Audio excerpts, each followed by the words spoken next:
My name is Mason Ward, and I'm here to give you a super special speech about squirrels. Today, I'd like to describe the importance of pollinators and wildlife and their impact with our food chain. Pollinators and wildlife are very important to our survival. So, I understand a lot of people hate it, letting a bat come, makes a home in your attic or in your office, or like when a squirrel runs across the road right in front of your car and you have to swerve at last minute and get out of the way. But I think it's very worth it to swerve out of the way, because you killing those animals is in turn you killing yourself. So I don't think any of us want to do that, thankfully. So I've always been an animal person, and I have learned a lot of ways to justify that in being an animal person. So I'm going to talk about 3 animals that I think you should go out of your way to help them survive. And the first one is going to be squirrels, specifically how they can grow trees and brush and spread seeds. And then bats as well, they also spread seeds. They're pollinators and are a very effective pest control. And finally are bees, and they are a monumental pollinator and a very big deal to our food chain. First up are squirrels. They're just one animal that's needed to ensure the survival of trees, but they're very important in that. Many different agencies have estimated that squirrels plant annually over 1 million trees accidentally. So, for those of you that aren't aware, squirrels eat acorns and walnuts, and those are tree seeds. So, when they hibernate, they go and they bury those seeds, which is their food, in the ground. So when they wake up from hibernation in the spring, they go and they dig them out and they eat it, and it's all good. But squirrels don't always remember everywhere where they put the trees. So that is where the trees grow. And that is very, very important for the sustainability of our environment. Trees are kind of like the most important thing on the earth, honestly. Maybe second to water, but trees are definitely up there. It's very, very important, especially as global warming becomes more and more of a concern for a lot of people. They really take in a lot of that CO2 and pump out a lot of oxygen, which is needed for us and a lot of other life on the planet. In doing this and keeping more trees, we have more access to natural resources, which can lead to just better infrastructure and housing for places.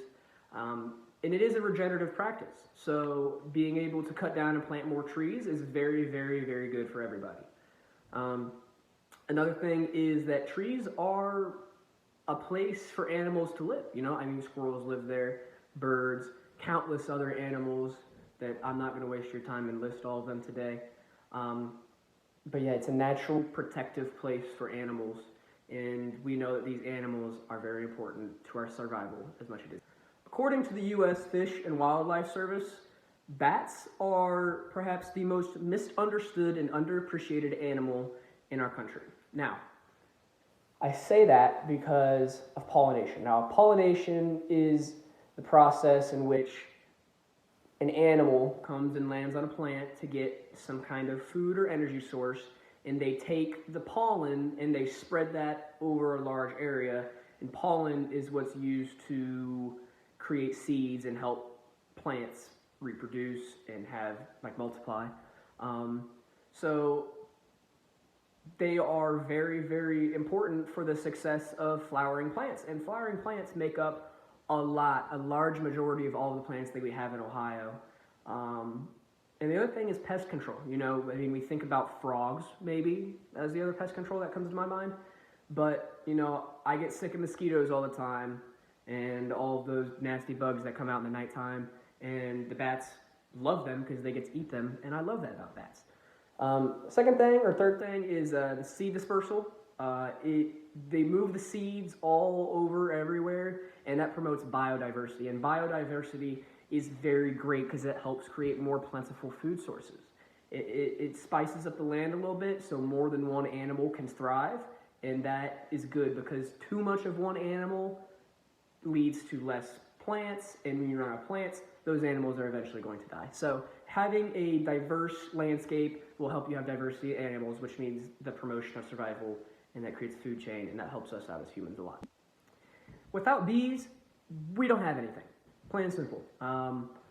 I don't like it when a bee lands on my shoulder, but I've learned to, just do a little squat or a little like shoulder shake, I guess, instead of just whacking my shoulder because that does no good for me. I'm gonna kill a bee, or it's gonna get mad, it's gonna sting me, and then it'll die. And look, there's a dead bee. We don't want that.